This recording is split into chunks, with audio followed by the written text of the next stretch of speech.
ಮಮತಾ ಬ್ಯಾನರ್ಜಿ ಸಂವಿಧಾನಕ್ಕೆ ವಿರೋಧಿಯಾಗಿ ನಡ್ಕೊತಾ ಇದ್ದಾರೆ.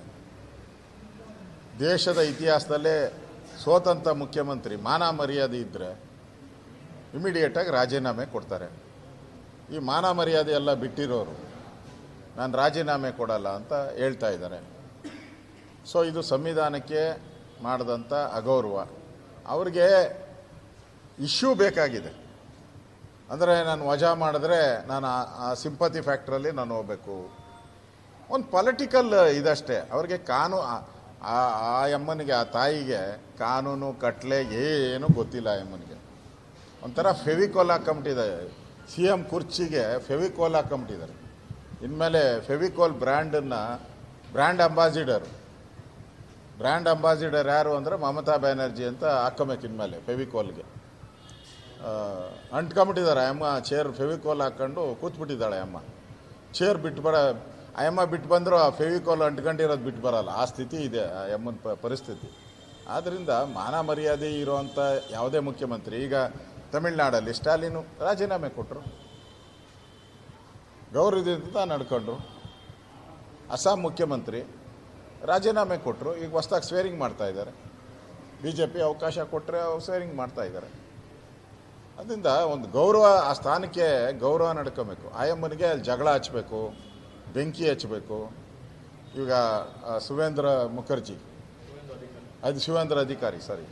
ಅಧಿಕಾರಿ ಅವರ PAನ ಕೊಲೆ ಮಾಡಿರೋವಂಥದ್ದು ನೇರವಾಗಿ ತೃಣಮೂಲ ಕಾಂಗ್ರೆಸ್ಸಿನ ಕಾರ್ಯಕರ್ತರೆ.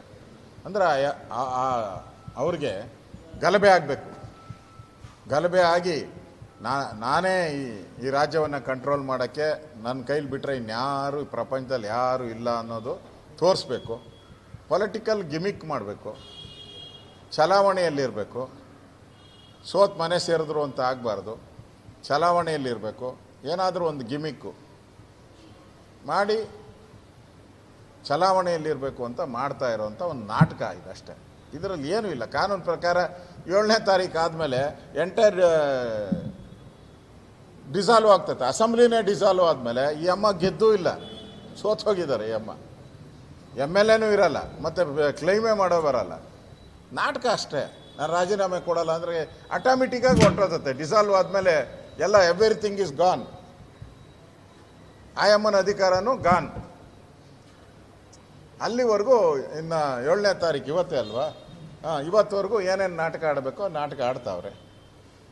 ಅದರಿಂದ ಈಗಾಗಲೇ ಯಾರ್ಯಾರು ಕಾನೂನು ತಜ್ಞ ಅನಾಲಿಸಿಸ್ ಮಾಡಿದ್ದಾರೆ, ಎಲ್ಲರೂ ಚೀಮಾರಿ ಹಾಕಿದ್ದಾರೆ. ಅಮ್ಮನಿಗೆ ಒಂಥರ ಫೆವಿಕೋಲ್ ಅಂಟಿಸ್ಕೊಂಡು ಕೂತ್ಬಿಟ್ಟಿದ್ದಾರೆ. 15 ವರ್ಷ ಇದ್ದಿದ್ದು ಅಂಟಿಸ್ಕೊಂಡಿದ್ದು ಇವಾಗ ಬಿಟ್ಟು ಹೋಗಕ್ಕೆ ಮನಸ್ಸೇ ಇಲ್ಲ. ಅಮ್ಮನಿಗೆ ಅಧಿಕಾರದ ದುರಾಸೆ, ಅಧಿಕಾರದ ಮದ, ನಾನೇ ಇರಬೇಕು, ನಾನೇ ಕಂಟಿನ್ಯೂ ಆಗಬೇಕು ಅನ್ನೋ ಒಂದು ಭಾವನೆಯಿಂದ ಆ ಅಮ್ಮ ನಡ್ಕೊಂಡೋಗುತ್ತೆ. ಇಡೀ ದೇಶದ ಜನ ನೋಡ್ತಾ ಇದ್ದಾರೆ.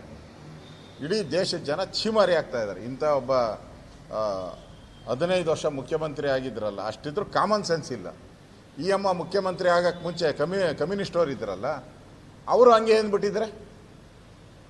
ಕಮ್ಯುನಿಸ್ಟ್ ಮುಖ್ಯಮಂತ್ರಿ ಇದ್ದಿದ್ದು ಅವಾಗ ಭಟ್ಟಾಚಾರ್ಯ ಇದ್ದಿದ್ದು, ಬುದ್ಧದೇವ ಭಟ್ಟಾಚಾರ್ಯ. ಅವರೂ ನಾನು ಬಿಟ್ಟೋಗಲ್ಲ ಅಂತ ಹಂಗೆ ಕೂತಿದ್ರೆ ನಿನ್ನ ಕತೆ ಏನಿರೋದು? ಅವಾಗ ತಕ ತಕ ತಕ ಅಂತ ಕುಣಿತಾ ಇದ್ದೆ, ಡ್ಯಾನ್ಸ್ ಮಾಡ್ಕೊಂಡು. ಅಧಿಕಾರ ಕೊಡಿ ಕೊಡಿ ಕೊಡಿ ಅಂತ ಕುಣಿತಾ ಇದ್ದೆಲ್ಲಮ್ಮ ತಾಯಿ. ಅವಾಗ ಅವ್ರು ಹಂಗೆ ಅಂದ್ಬಿಟ್ಟಿದ್ರೆ ನಾನು ಕೊಡಲ್ಲ ಅಂದಿದ್ರೆ ನೀನು ಹೆಂಗೆ ಬರ್ತಾ ಇದ್ದೆ ಅಧಿಕಾರಕ್ಕೆ? ನೀನಾದರೂ 15 ವರ್ಷ ರಾಜಭಾರ ಮಾಡಿಸಿದೀಯಾ. ಅವ್ರು 30 ವರ್ಷ ಫೆವಿಕೋಲ್ ಹಾಕ್ಕೊಂಡು ಕೂತಿದ್ರು. ಆ ಫೆವಿಕೋಲ್ನೇ ಜನ ಕಿತ್ತಾಕಿದ್ರು. ಇನ್ನು ಈ ಫೆವಿಕೋಲ್ನ ಬಿಡ್ತಾರಾ? ಕಿತ್ತಾಕ್ತಾರೆ ಇದನ್ನು ಕೂಡ. ಅದರಿಂದ ಗೌರವಯುತವಾಗಿ ಆ ಸ್ಥಾನದಲ್ಲಿ ಕೂತಿದ್ದವ್ರು ಗೌರವಯುತವಾಗಿ ನಡ್ಕೊಬೇಕಾಯಿತು. ಇಡೀ ದೇಶದ ಜನ ಚೀಮಾರಿ ಆಗ್ತಾ ಇದ್ದಾರೆ ಅವರ ನಡೆಯನ್ನು ನೋಡಿ. ಏನಾದರೂ ಅವ್ರಿಗೆ ಪ್ರಾಬ್ಲಮ್ ಇದ್ದರೆ ಸಂವಿಧಾನ ಪ್ರಕಾರ ಕೋರ್ಟ್ಗೆ ಹೋಗಲಿ. ಅಲ್ಲಿ ಏನು ತಪ್ಪಾಗಿದೆ ಅಂತ ವಿಮರ್ಶೆ ಮಾಡಲಿ. ಈಗ ನಾವು ಜೀವರಾಜ್ ಕಾಂಗ್ರೆಸ್ ಅವರು ಗೆದ್ದುಬಿಟ್ಟಿದ್ರಲ್ಲ, 3 ವರ್ಷ ಇದ್ರಪ್ಪ, ನಾವು ಫೈಟ್ ಮಾಡಿದ್ರಿ. ಈಗ ಜೀವರಾಜ್ದು ಮತ್ತೆ ಶಾಸಕತನ ದೊರೆತಿದೆ. ಕಾನೂನು ಪ್ರಕಾರ ಫೈಟ್ ಮಾಡಬೇಕು. ಅದು ಬಿಟ್ಬಿಟ್ಟು ದೌರ್ಜನ್ಯ, ರೌಡಿಸಮು, ಕೊಲೆಗಳು ಮಾಡಿಸೋವಂಥದ್ದು, ಅಧಿಕಾರ ಹೋದ್ರೂ ಕೊಲೆ ಮಾಡೋವಂಥ ಹೀನ ಕಾರ್ಯವನ್ನು ಅಲ್ಲಿನ ತೃಣಮೂಲ ಕಾಂಗ್ರೆಸ್ ಮಾಡ್ತಾ ಇದೆ. ಇದರಿಂದ ಜನಕ್ಕೆ ಅರ್ಥ ಆಗಿದೆ, ತೃಣಮೂಲ ಕಾಂಗ್ರೆಸ್ನ ನಿಜ ಬಣ್ಣ ಬಯಲಾಗಿದೆ.